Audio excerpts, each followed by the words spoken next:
Hey y'all, welcome to Kamira's Kitchen. I'm going to put y'all on to a classic Southern cake from my childhood.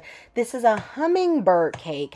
I had this cake so many times made by older church ladies for like church potlucks and like church anniversaries and things like that. This cake was always done right by those older women that just give the best hugs, and they always got a little treat, a little strawberry candy and a butterscotch in the bottom of their purse for you during church. Those type of women that just have that good old fashioned love. And one of those women is Mama T Speaks. And when I saw her make this recipe on her channel, I said, oh, yes, I have had this cake before. I've never known how to make it. My mama loves this cake, but she actually never makes it. And so I'm grateful she shared her recipe because this recipe is inspired by hers, but I'm going to do my own thing a little bit just to put my own twist on it and also just how I like to make cakes. And this recipe came out so good. So thank you, Mama T Speaks, for sharing your wisdom with us and your recipe with us, because now I can do this for my mama and she absolutely loves this cake. So guys, I'm going to take 8 ounces of unsweetened coconut and I'm going to take 2 cups of chopped pecans. I'm going to spread them out on a baking sheet and mix them together well. I've already preheated my oven to 350 degrees. I'm going to toast the coconut and the pecan just a little bit. You do have to be careful because coconut will burn on you in a blink of an eye, honey. Okay, so every about 2 to 3 minutes, I go in and I turn the coconut and the pecan mixture, and I watch it. You gotta watch this, honey, like a hawk, because coconut goes from toasted to burnt very quickly. So after the first 2 minutes, you can see it's already lightly browned. I go in and I mix it. And then after about 2 or 3 more minutes, I do the same thing again.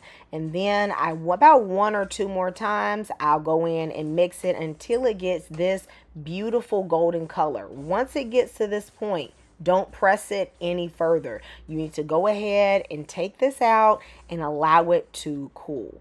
Doing steps like this are the little things that is just going to make this cake taste super 100% from scratch. But I also have so many other tips that's going to make people think that you either made this cake from scratch or you got it from a bakery. I'm telling you, you could sell slices of this cake. It is so good. So guys, I have a 20-ounce can of crushed pineapple. What I'm going to do is drain the whole can of all its juice. This is a very critical step, okay? And you'll see why later. I'm going to press out as much juice from the pineapple as possible. You want the pineapple to not be like super dry, but you don't want there to be liquid hanging off of it either. And once I've gotten most of the liquid off of the pineapple, I'm going to set the pineapple to the side because we will end up using all of that, and then we will use some of the juice.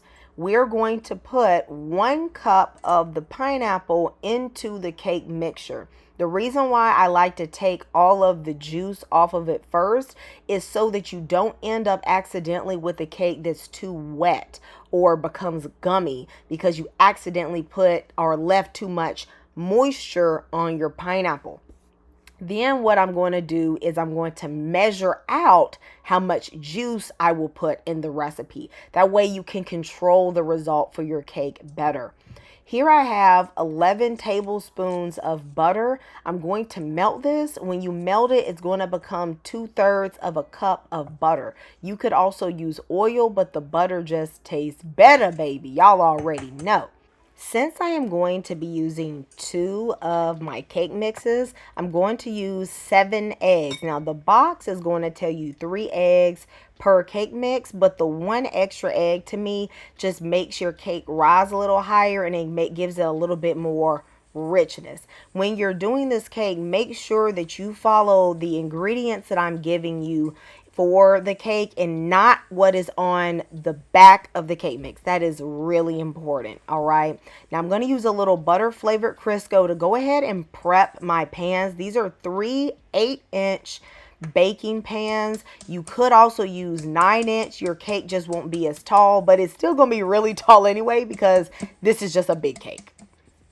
I added some flour in after I used the Crisco just to make sure all of my pans were going to be completely non-stick. And I don't want to hear nobody in the comments complaining about how Crisco is not good for you. It's bad for your health, yada, yada, yada. Baby, you clicked on a cake video. None of this is healthy. All right. So just go ahead and use the Crisco. It's going to be all right. In my mixer, I'm putting 2 of the cake mixes. I'm using the butter flavor Duncan Hines. That's one of my favorite ones. I like it over the yellow cake mix. I just think it tastes really good. And then I'm going to add in some cinnamon. Half of a teaspoon of cinnamon. It just enhances that tropical flavor. And a half of a teaspoon of nutmeg. Now, if you don't have nutmeg and cinnamon, just use 1 teaspoon of cinnamon. Then I'm going to put in my 2/3 of a cup of melted unsalted butter. And here comes the pineapple juice. I measured out a half of a cup of the pineapple juice. 2 cups of sour cream is one of my big secrets to getting a box cake to taste like a homemade cake. When I tell y'all this sour cream right here about to have your cake right, baby, you can't skip it. Now I'm going to put in about 1/4 a teaspoon of butter flavor. It just enhances that rich buttery flavor, but it is optional if you don't have it. And 2 teaspoons of vanilla. I'm going to begin to mix this. I like to start mixing this first before I add in my eggs, like 1 or 2 eggs at a time. I just like to slowly incorporate it. Now, some people just like to dump everything in. If you want to do that, go ahead and do that, baby. I ain't in your kitchen. You do what you want to do. I'm just showing y'all how I like to do it, all right? So once those eggs start to get incorporated, I'm going to scrape the sides just to make sure I'm getting everything mixed well. And then I'm going to put in a half of a cup of sugar. This is not going to make your cake overly sweet, but it will balance out the sour cream and add a little additional moisture. Now I'm going to gently mix in 1 cup of the pineapple and 1.5 cups of the toasted pecans and coconut. Now, I know we are not supposed to be tasting raw batter, but I can tell y'all right now, this batter tastes delicious. And it does not taste like you used a box mix. I can tell you that with confidence. Guys, if you already know this cake is about to come out good, go ahead and drop a like, y'all, and subscribe. And let me know any other cakes you would like to see me make. You know, I know how to make like an old Southern caramel cake and stuff like that. So just let me know what you would like to see. Between my pans, I am going to put 3.5 cups of the batter mixture. I like to measure to make sure that my pans come out evenly, or if you want, you can use a scale to make sure they all weigh about the same. It is important to have about the same amount of mixture because you want these to all cook evenly and at the same time. I am going to give them a little tap or a shake to make sure there's no air bubbles, and any batter that gets on the side, go ahead and swipe that off because that ain't going to do nothing but burn, honey. That ain't going to do nothing but burn. All right, honey, so I'm going to put these in a 350-degree oven. How long it's going to take your cakes to cook depends on what size pans you use and how your oven is calibrated. Now, I am going to cook mine anywhere from 30 minutes to 35 minutes because I'm using these 8-inch pans.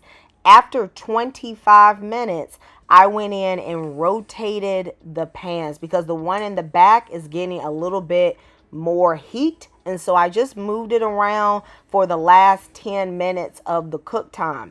At 35 minutes, mine was perfectly done. However, if you are using a 9-inch cake pan, then yours is going to take less time. So just be mindful.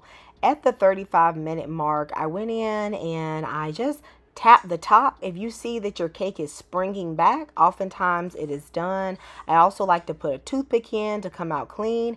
And I love to also double check with a thermometer. If your cake is anywhere between 198 to 205, you know your cake is perfectly done. Now, if you read the temp and it comes up 210 or higher.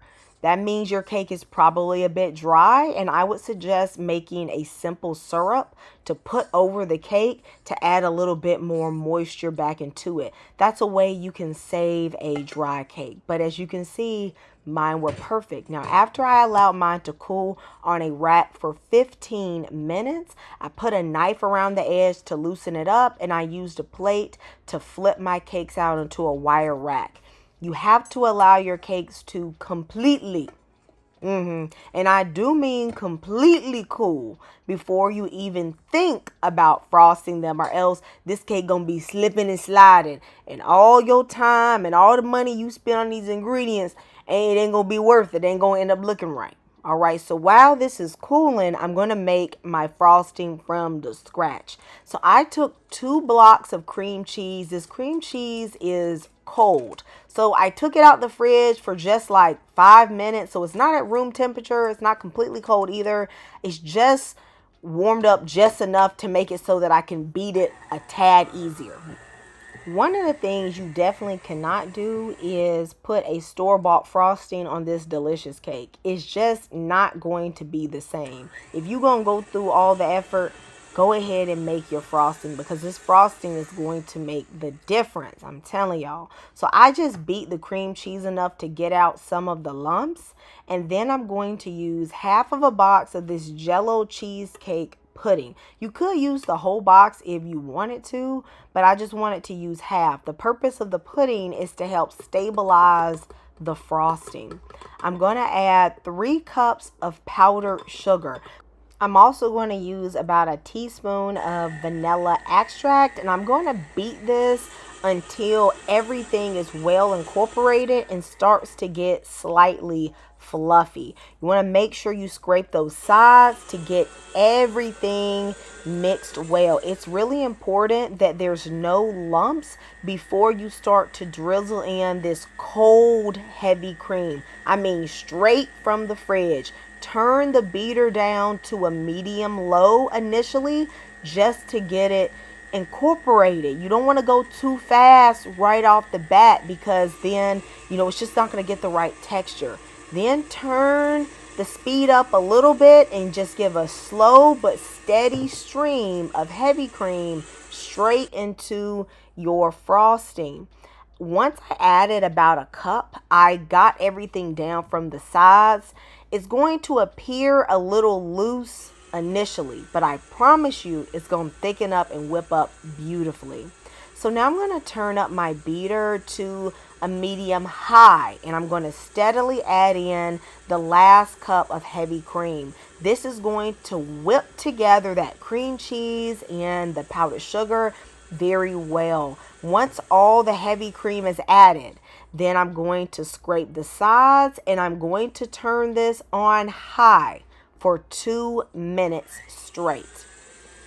Don't go over 2 to 3 minutes, or you may press the heavy cream to the point where it starts to break and curdle, and we don't want that. But you do need to whip this steadily so that you get that light, nice, fluffy texture. When it gets like this, you will know that your frosting is absolutely perfect. It's not overly sweet and it's not overly rich, but it is delicious. Y'all remember them pineapples we put to the side before?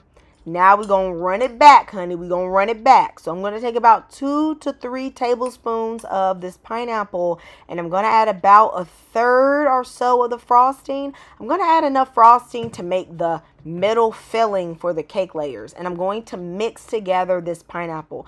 This is one of the reasons why you can't let that pineapple be super wet, because if it has too much moisture on it, I'm telling y'all frosting is just going to look like it's going to melt or something. Like, you really have to get that moisture out. I always had this cake with that pineapple and frosting mixed together, and it's one of my favorite parts of the cake to me. It is time to assemble this delicious cake. I'm going to add a little bit of frosting to the bottom of my plate so that the cake does not move. And then I'm going to start adding this pineapple infused cream cheese frosting to my middle layers. The moment I finished making this cake, I sent a few pictures to my mom, knowing that this is one of her favorite cakes. But also, my mom and I do not live in the same city. My mom literally lives 30 minutes away from me. So I just figured that she might be like, oh, your dad's in town, give him a slice. But no, child. My mama said, oh, I'm in town. I'm in your town today, baby. Okay, I had a doctor's appointment. I'm already up here. Look at God. I'm coming by in a few minutes. When I tell you that woman showed up at my house in about 30 minutes, ready to go. She said, the Lord said, go ahead and get you a slice, daughter. I said, hey, hold up a minute now, Mom. I thought you was watching your sugar. She was like, well, the Lord ain't tell me I couldn't have this cake. See, this one is worth it. When I tell y'all, when my mama ate this cake, she did something I ain't never seen her do. She did the whole rabba-dabba-doo, the Scooby-Doo, the Scooby-Doo lips. Y'all, I wish I had recorded her reaction. My goodness. Well, all right, y'all. So once I have my middle layers done, I added a few toothpicks for stability. And then I just added that last tablespoon of pineapple to the rest of the frosting. Now you're going to notice that there's not nearly as much pineapple in this, and that is on purpose.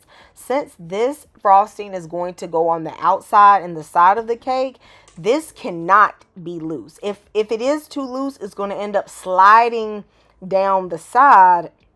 It's not going to stay on the cake well. So I just wanted to add that little bit of dry pineapple to the frosting just to give it that tropical vibe. But I didn't want it to be too soft. Now, y'all, I ain't no professional baker. Okay, I'm a little bit of a fake it baker when it comes to some of this stuff.